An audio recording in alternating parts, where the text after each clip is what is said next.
Good morning, bright and early on this fine Saturday. We are getting ready for a 3D shoot.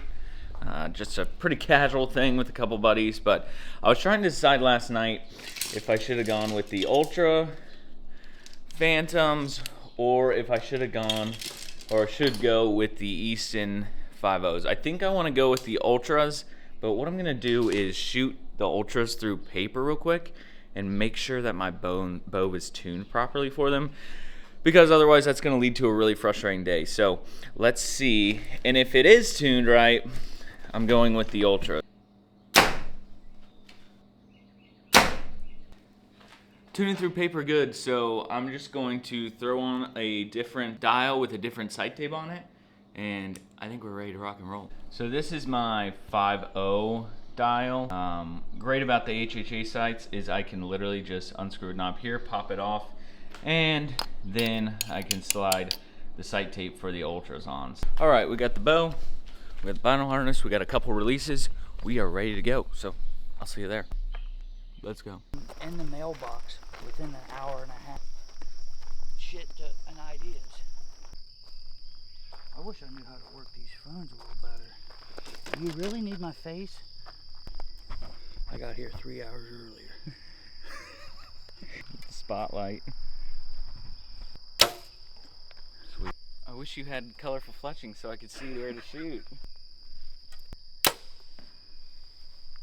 Probably a little low, but Looks good though. looks okay. I like bright fletchings. Oh! That probably didn't feel good. No, it didn't. I'm going to the gym afterwards, so I wore these. Those are good swamp shoes. That's true. Oh yeah, and it's quarter in the way. Clint, Ben, not horrible. Could have been a lot worse.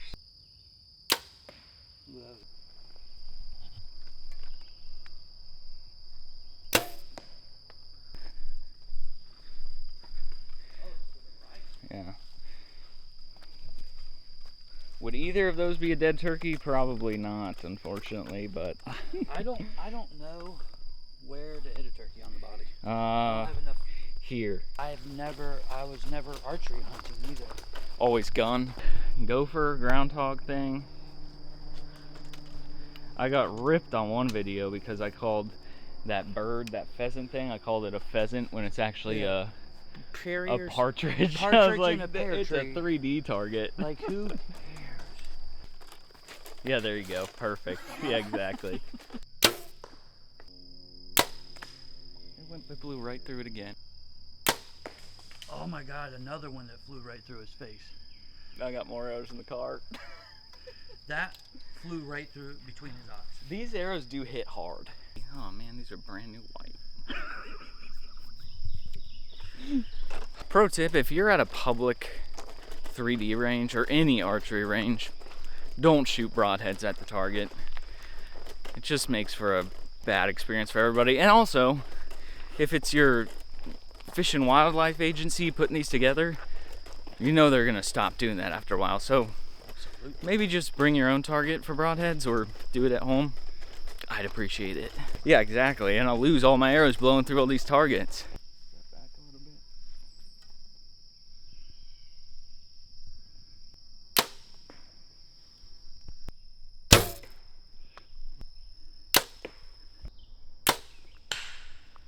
Oh, I hit that post again.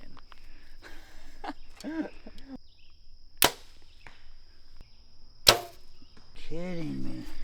So that's some pretty good penetrating power right there. Like, We've got the tip of the arrow through a steel post. I'll take that. absolutely. That's crazy. Grand the next week. Killed that spider for no reason. I'm not gonna take him home and eat him. No. No. At least you caught it.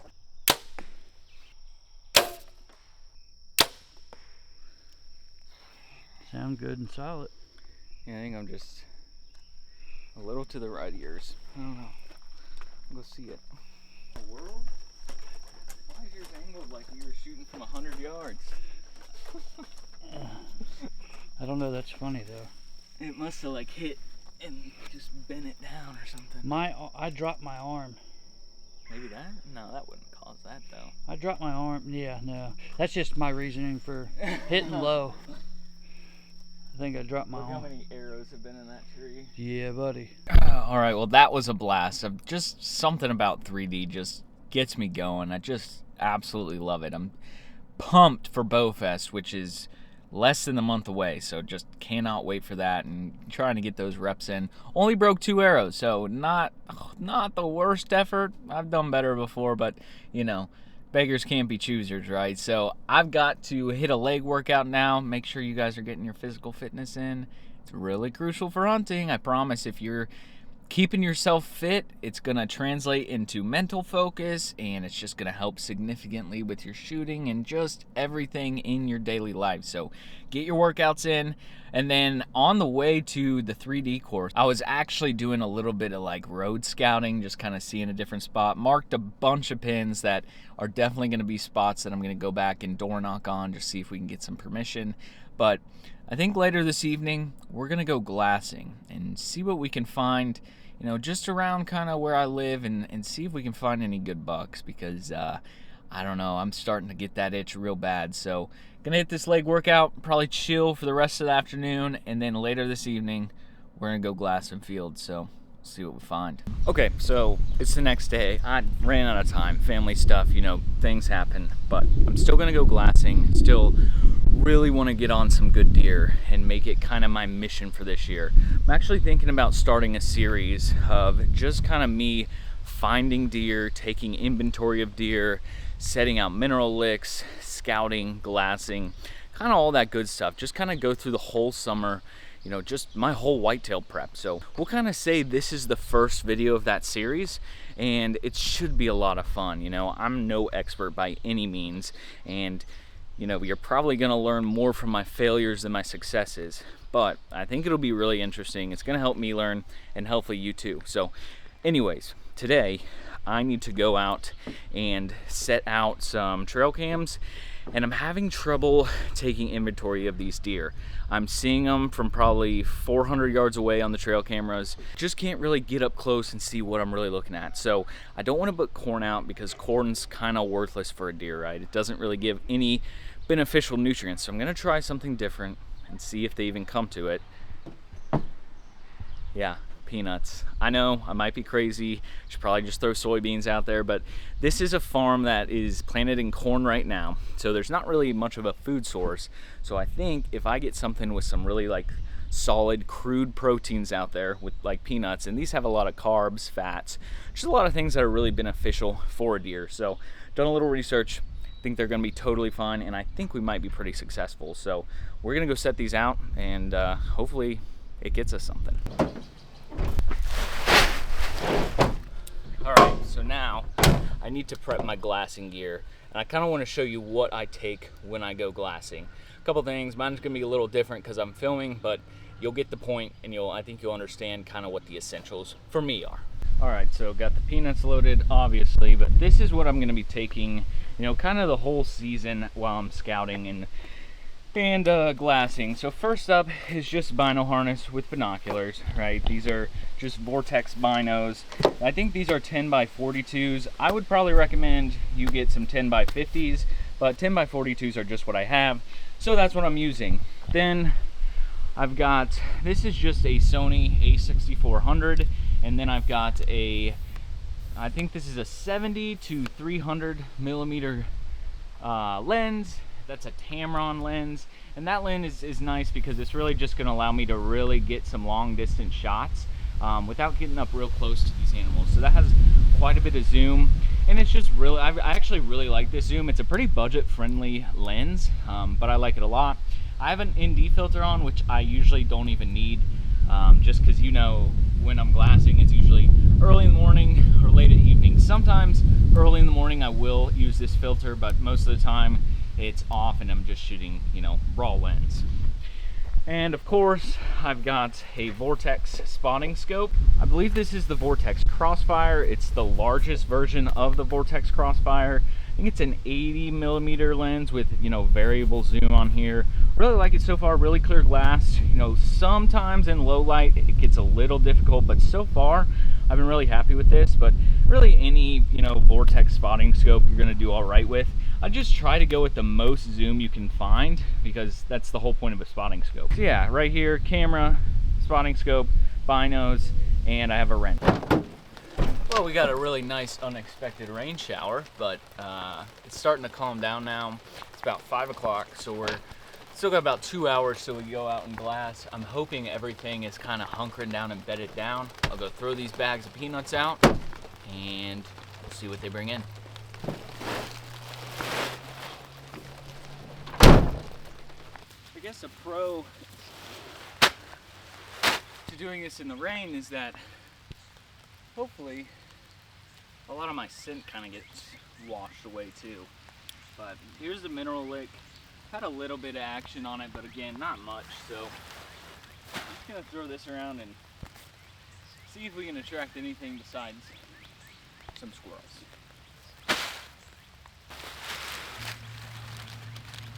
Camera is basically right behind you right now. Now I'm gonna walk across this field, change kind of the position of one of the cameras, and put this other bag out. See what we get. All right, so we're at the other side of this farm now. I've got camera. We're gonna set these peanuts right here, which looks like it is a heavily traveled kind of corridor. It's right at the corner of this field, so I like the way this looks. Get it set up and see what we catch.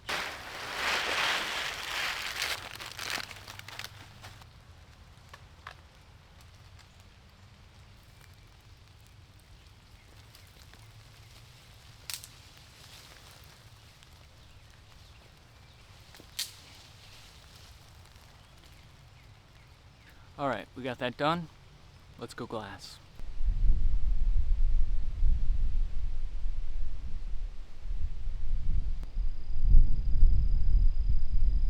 All right, so first spot on the glass. We got quite a few does out in this field, which is kind of what I expected. It's still only 7:30, so we've got quite a bit of time left, and these bucks typically aren't going to be out this early. Usually follow the does. But we've also got a really cool flock of turkeys. I'm looking right now at one lone tom who's just kind of picking his way through the bean field. Really cool to see. So not only can we do some deer scouting, but we can also do some turkey scouting as well. All right, so it took long enough, but I'm finally found a really decent bachelor group, and I'm looking at two really nice looking bucks, and yeah, they've got a couple brothers too. Good, but I'm looking at what from here, probably a couple 4-year-olds. You guys definitely drop below what you think. But I'm definitely gonna be marking this spot on Onyx, and coming back to try to get some permission here, because these are some really nice deer, and especially the one I've got now. He's already got really nice brow tines. Yeah, this guy might be it. Oh wow, he just turned, and I could see the width of him. He's really wide deer. It's like probably about 3 in this group. I'll scroll over and see what the others look like. 2 probably 2-year-olds, and then maybe a 3, maybe 4. This buck I'm looking at might be 5. I need to go back to him. He's the one I like.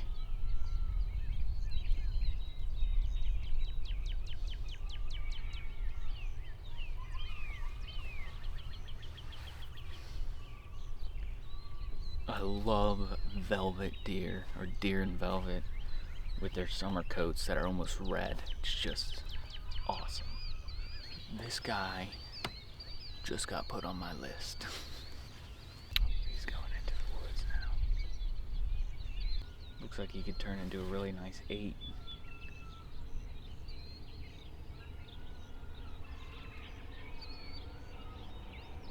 Oh, he's hitting the scrape, hitting the branch.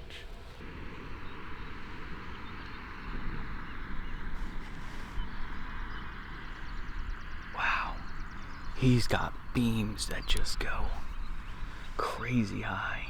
If you've never spent an evening just sitting behind a scope, pretty cool. You'll learn a lot too about, just buck behavior, stuff like that. Right, it looks like they're all heading off into the tree line. That is going to conclude my night. This is one of the last groups that I could find, and they're heading into the trees, so I doubt I'll find much more.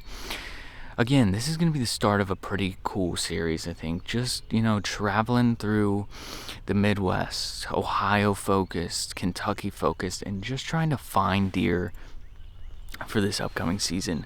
Really getting some deer patterned, getting a really nice, just getting everything really ready to go for this season. We might be putting out some food plots, just scouting, finding deer, and finding good spots. We're going to be doing some door knocking here really soon because I've got a lot of spots now that I want to hunt. It's just a matter of if I can get permission there. So I'm going to try to find, 4 to 5 really good bucks, 4 to 5 bucks that I really want to go after. And I got distracted by a cricket. And then just try to work permission pieces around those bucks. Is it possible? Yes. Is it going to be hard? Yes. But it's going to be interesting, and I'm excited to do it. So this is the beginning of a new series. I hope you guys, if you guys want to follow along, hit that like button, hit the notification bell, and subscribe. That's going to alert you to new videos. I'll make sure that I put these separate. Like this will be like Chasing Whitetail Episode 1. That sounds like a good name. Chasing Whitetail Episode 1. Yeah, we'll go with Chasing Whitetail. Buckle up, because this is going to be interesting. Like I said, make sure you guys hit that subscribe button. I will see you all on the next video.